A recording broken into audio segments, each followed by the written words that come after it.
Farm fishing has recently become very popular to supply the demand that humans are creating to eat fish. Farm fishing is when massive parts of the ocean are taken over by netting. The netting, depending on the type, can take up to a few miles long and a few football fields wide. The netting completely destroys the entire ocean and anything that is inside. Water pollution has become a huge issue with farm fishing due to all the feces and other chemicals that are placed in the water. The tanks are not cleaned for the fish to survive in. Also, when I say tanks, it's not like a fish tank that you keep at your house. It's a huge netting in a pool of water that has not been cleaned for months, if not a year.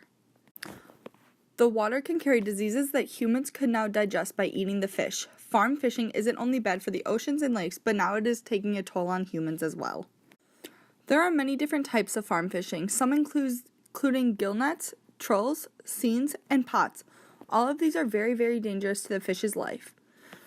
One of the ones that I studied that was the most interesting to me was gill nets. They are miles long and football fields wide of straight netting that are dumped to the bottom of the ocean and laid there. Also, they are dragged by a boat slowly to collect fish and everything else that's in its path. Many sharks are being killed every day due to this, and so are all marine mammals, sea turtles, and fish. The turtles are getting caught in the netting and tangled, and once they are out of the water, they're killed because they don't have water or oxygen to survive on.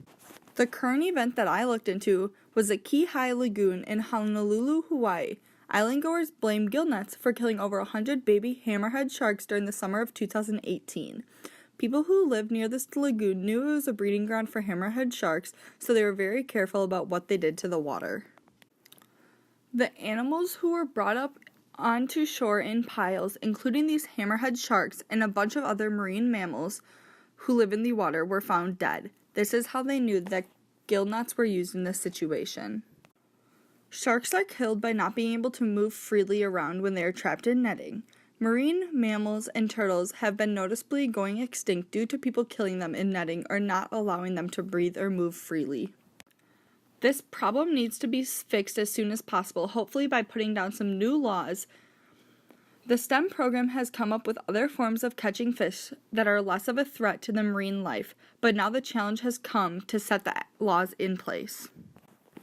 Personally, I believe that the government all over needs to ban gill nets and other types of netting that are catching animals who are not being targeted. There are many funds and protests around the area to stop this. We just all need to take action.